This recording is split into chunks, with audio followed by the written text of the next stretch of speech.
Medical notes this week. Trauma at such an early age that we don't remember it can still have lifelong effects.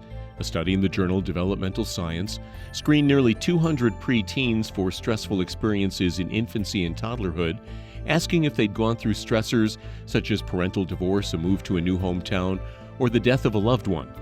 Then they were given structural MRIs, which showed a much greater likelihood of a smaller hippocampus in the brain of the traumatized youth. That can lead to memory deficits.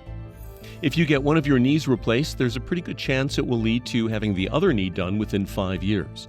A study in the Journal of Orthopedic Research shows that happens to nearly a quarter of people who have total knee replacement surgery, possibly a result of abnormal walking patterns after the first replacement.